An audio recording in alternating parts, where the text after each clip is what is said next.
Nurse, இவங்க எல்லாருக்கும் temperature பார்த்துட்டு நார்மலா இருந்தா உள்ள அனுப்புங்க. ஓகே?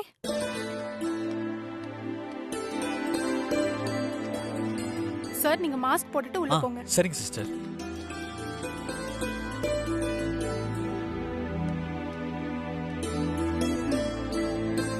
விஸ்வா, அத்தை, அப்பாவுக்கு ஃபோன் பண்ணி சொல்லிட்டியாப்பா? ஃபோன் பண்ணி சொல்லிட்டேன் அத்தை. அப்பா வரேன்னு சொல்லியிருக்காரு.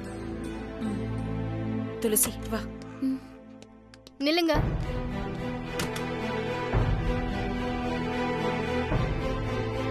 நீங்க ஒண்ணும் உள்ள போக வேண்டாம். எதுக்கு இப்ப உள்ள போக கூடாதுன்னு சொல்ற? ஏற்கனவே பைரவி அத்தைக்கு பிபி அதிகமாயிடுச்சுன்னு டாக்டர் சொல்லிட்டு போறாங்க. இவங்க வேற உள்ள போனாங்கன்னா அப்புறம் அவங்களுக்கு பிபி ஏறி உடம்புக்கு ஏதாவது ஆயிடுச்சுன்னா?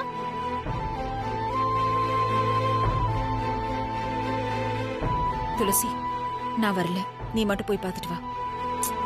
சிவகாமி, அத்தைக்கு பிபி ஏறினதுக்கு காரணமே இவதான். அவங்க சொல்றத கேட்க வேண்டிய அவசியம் நமக்கு இல்ல. பேசாம உள்ள வா. ஏய் துளசி, இங்க பாரு, இது ஹாஸ்பிட்டல். இங்க பிரச்சனை பண்ண வேண்டாம்னு பாக்குறேன். அத்தைக்கு உங்களெல்லாம் கண்டாவே பிடிக்கல. இவங்களை இப்ப உள்ள கூட்டிட்டு போனா அவ்வளவுதான்.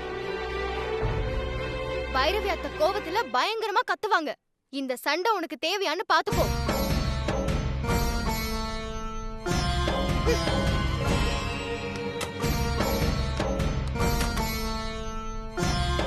வா சிவகாமி, உள்ள போலாம்.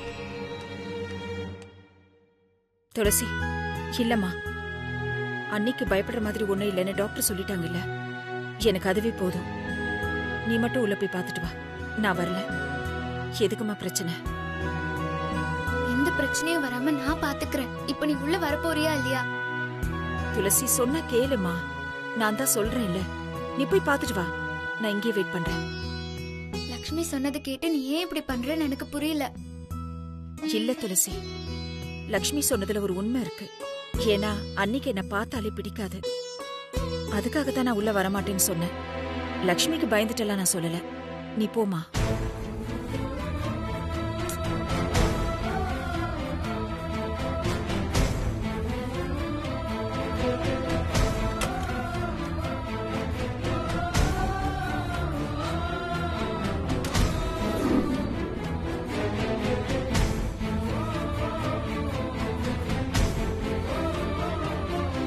உங்க அப்பாவோட ரிப்போர்ட் இதுல இருக்கு. நீங்க போய் டாக்டர் பாருங்க.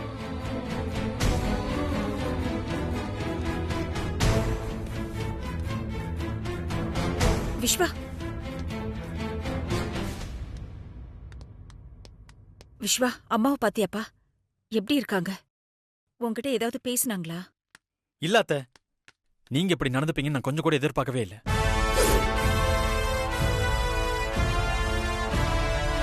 என்ன விஸ்வா இது? அம்மா எப்படி இருக்காங்கன்னு கேட்டா நீ இப்படி பேசுற? அவ இப்படிதான் பேசுவான் சிவகாமி. ஏன்னா உள்ள லக்ஷ்மி இவன் கிட்ட அவங்க அம்மாவை தள்ளி விட்டது நீன்னு சொல்லிருக்கா. சார் அவ சொன்னதை நம்பிட்டு வந்துதான் உன்கிட்ட இப்படி பேசிட்டு இருக்காரு. கண்டவங்களா சொல்றத நம்புறவன் நான் இல்ல. எங்க அம்மா ஹாஸ்பிட்டல்ல படுத்திருக்காங்க. அவங்களால சரியா பேச கூட முடியல. அதுக்கு காரணம் யாரு? உங்க அம்மா தான். இவங்க தள்ளி விட்டுதான் எங்க அம்மா விழுந்தாங்க. அது உண்மையா இல்லையான்னு உங்க அம்மாட்டே கேட்டு சொல்லு. விஸ்வா, உங்க அம்மா தடுமாறி கீழே விழுந்தது உண்மைதான்ப்பா.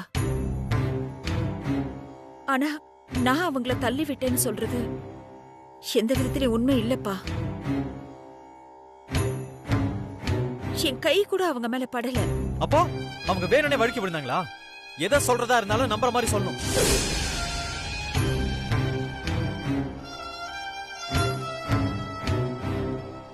அப்போ நான் பொய் சொல்றேன்னு நினைக்கிறியாப்பா? உங்க விளக்கத்தை கேட்கறதுக்கு நான் இங்க வரல.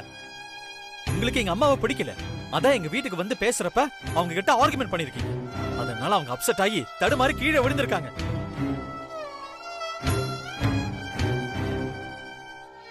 இங்க பாரு விஸ்வா, உங்க அம்மா தான் என்கிட்ட கோவப்பட்டு பேசினாங்க.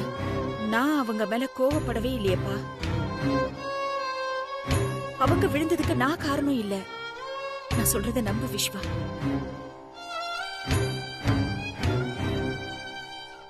சிவகாமி, இப்போ நீ என்ன பேசினாலும் அது இவன் காதுல விழவே விழாது. ஏன்னா அவன் இப்ப அந்த லக்ஷ்மி பேச்ச கேட்டுக்கிட்டு தான் உன் மேல இவ்ளோ கோபப்பட்டுட்டு இருக்கான்.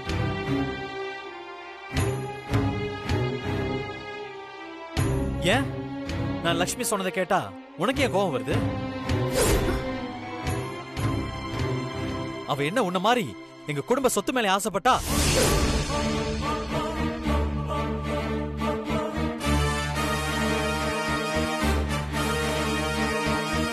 விஸ்வா, வார்த்தையை விட்டுறாத. நீ ரொம்ப ரொம்ப தப்பா பேசுற. என்னோட ரொம்ப வருத்தப்படுவ.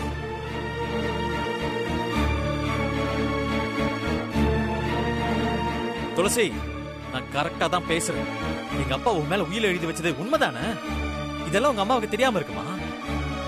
எங்க அப்பா உங்க அம்மாவுக்கு சப்போர்ட்டா இருக்காங்க. இதெல்லாம் கேள்விப்பட்டு எங்க அம்மாவுக்கு மன உளைச்சல் ஆயிடுச்சு.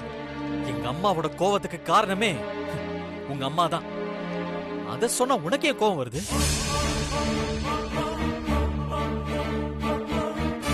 விஸ்வா, அந்த உயில் விஷயம் முடிஞ்சு போச்சு. அத பத்தி எதுக்கு இப்ப பேசுற? இப்ப நடந்த விஷயமே வேற. உங்க வீட்ல கல்யாண பத்திரிக்கை எரிஞ்சதுக்கு காரணம் சிவகாமி தான்னு உங்க அம்மா இவங்க கிட்ட சண்டை போட்டிருக்காங்க.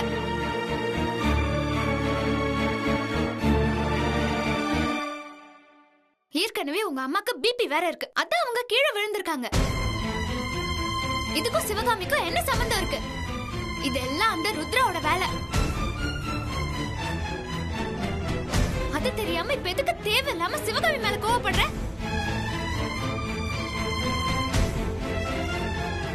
துளசி, வேணாம் துளசி, விட்டுரு. விஸ்வ கூட சண்டை போடாத. அவன் என்ன வேணாலும் சொல்லட்டும். பரவாயில்ல, விடு துளசி. நீ சும்மா இரு சிவகாமி. உனக்கு ஒன்னும் தெரியாது. அறகுறையா ஒரு விஷயத்தை தெரிஞ்சுக்கிட்டு உன்கிட்ட கோவப்பட்டு இருக்கா. அவன் ஏன் முன்னாடியே உன்னை பத்தி தப்பு தப்பா பேசுவா. அதை பார்த்துட்டு நான் சும்மா இருக்கணுமா?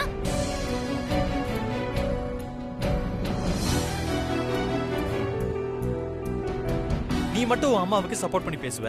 அதுவே நான் என் அம்மாவுக்கு சப்போர்ட் பண்ணி பேசினா உனக்கு பிடிக்கலையா? இங்க பாரு துளசி, நீ என்ன பத்தி என்ன நினைச்சாலும் பரவாயில்ல. எனக்கு எங்க அம்மா தான் முக்கியம். அதுக்காக நான் யார வேணாலும் இறக்க தயாரா இருக்கேன்.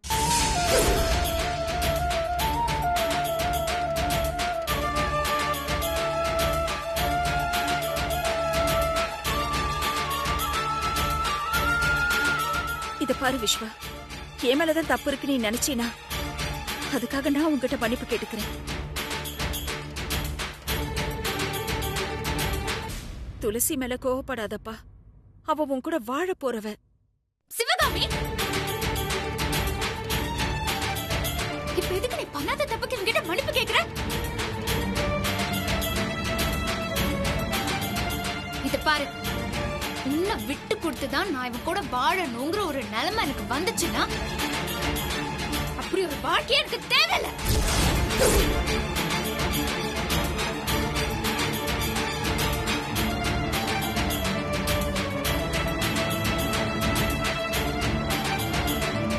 துளசி, நான் உன்னை மேரேஜ் பண்ணிக்கொண்டு காலில் விழுந்து கெஞ்சல. உன்ன மாதிரி ஒரு திமிரு பிடிச்ச பொண்ணோட வாழ்றதை விட தனியாவே இருந்துக்கலாம்.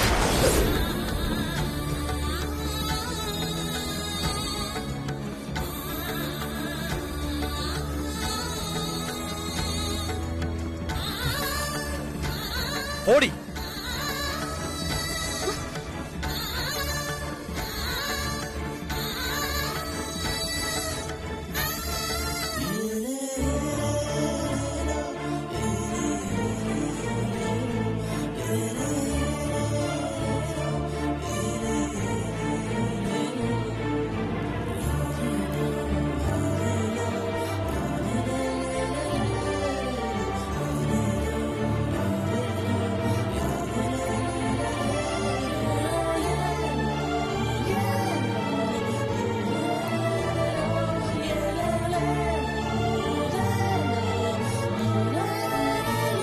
துளசி,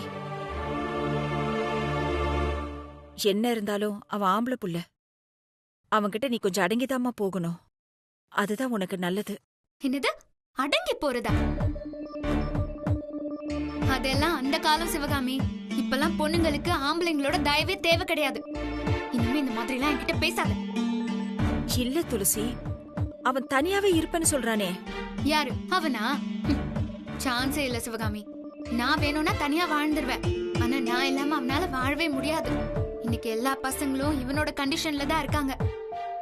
நீ எதுவும் கவலைப்படாத சிவகாமி.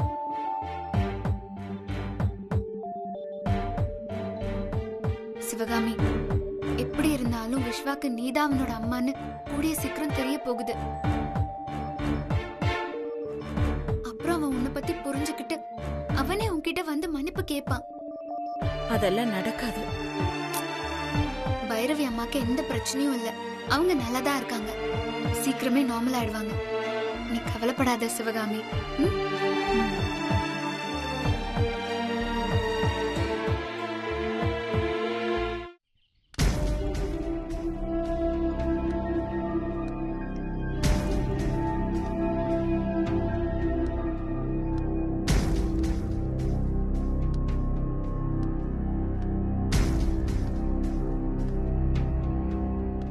என்னக்கா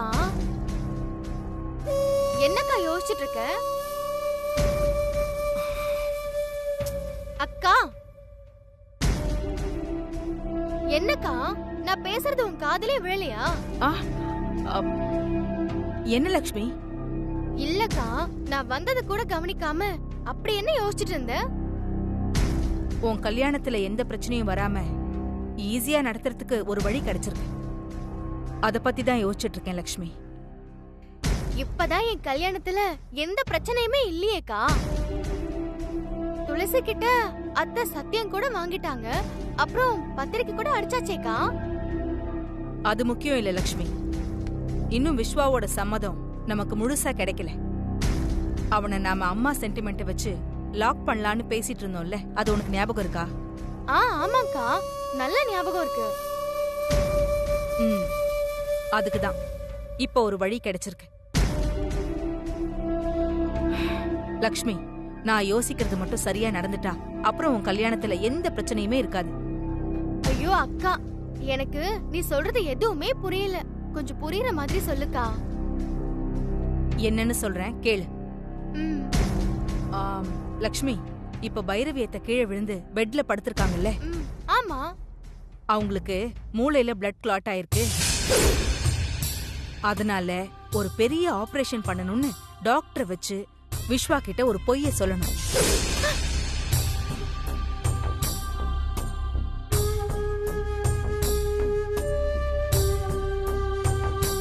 இப்படி ஒரு பொய் சொன்னா என் கல்யாணமே நின்னு போயிடும்க்கா. என்னக்கா நீ என் கல்யாணம் நடக்கிறதுக்கு வழி சொல்லுவேன்னு பார்த்தா அதை நிறுத்துறதுக்கு ஐடியா சொல்ற? ஆஹா, இதெல்லாம் சரியாவே வராதுக்கா. ஏய் இருடி, எதுக்கு இவ்ளோ அவசரப்படுற? நான் இன்னும் முழுசா சொல்லியே முடிக்கல. டாக்டர் கைக்குள்ள போட்டுக்கிட்டு பைரவியத்தைக்கு பெரிய ஆபரேஷன் பண்ணணும்னு ஒரு பொய்ய சொல்லுவோம். அப்புறம் அத்தை கிட்ட சொல்லி இந்த கல்யாணத்தை பார்த்துட்டு தான் நான் ஆபரேஷன் பண்ணிக்குவேன்னு விஸ்வா கிட்ட சொல்ல வைக்கணும். அப்ப விஸ்வா என்ன பண்ணுவான்?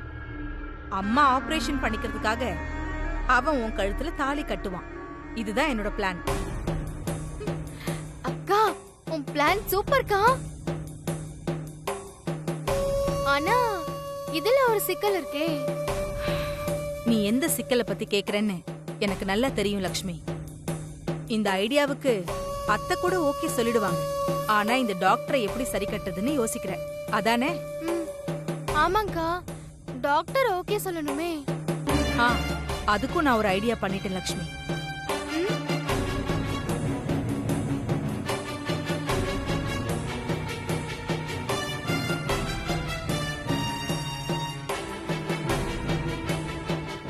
டேய் வீரா, நான் ருத்ரா பேசுறேன். சொல்லுக்கா. இங்க பாரு வீரா, நான் சொல்றத நல்லா கேட்டுக்கோ. அந்த டாக்டரோட பேரு சந்திரகலா. வீடு அடையார்ல இருக்கு. அவங்க வீட்டுக்கு போ. அங்க போய் நீ என்ன பண்றேன்னா சொல்லுங்கக்கா, என்ன பண்ணணும்?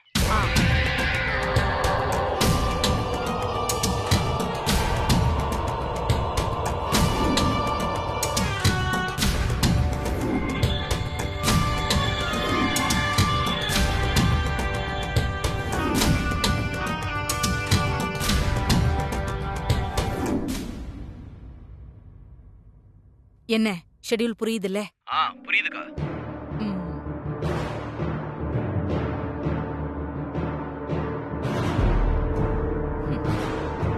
இன்னும் 1/2 மணி நேரத்துல அந்த வீரா நான் சொன்னதை செஞ்சிருவோம். அதுக்கப்புறம் அந்த டாக்டர் நாம சொல்றதை தான் கேட்கணும்.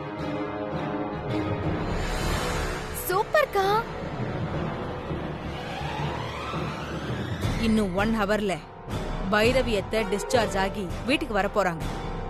கூடவே அந்த டாக்டரும் வருவான். அப்ப பாத்துக்கலாம்.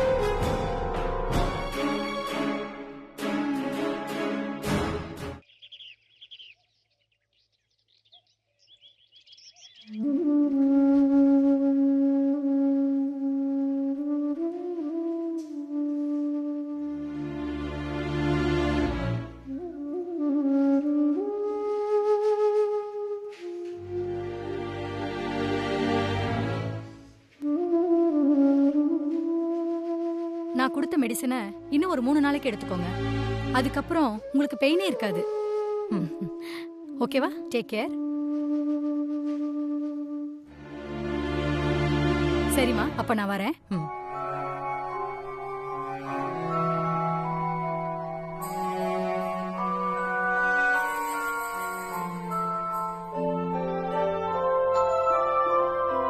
அத்தை, உங்களுக்கு குடிக்க ஏதாவது எடுத்துட்டு வரட்டுமா? டாக்டர்,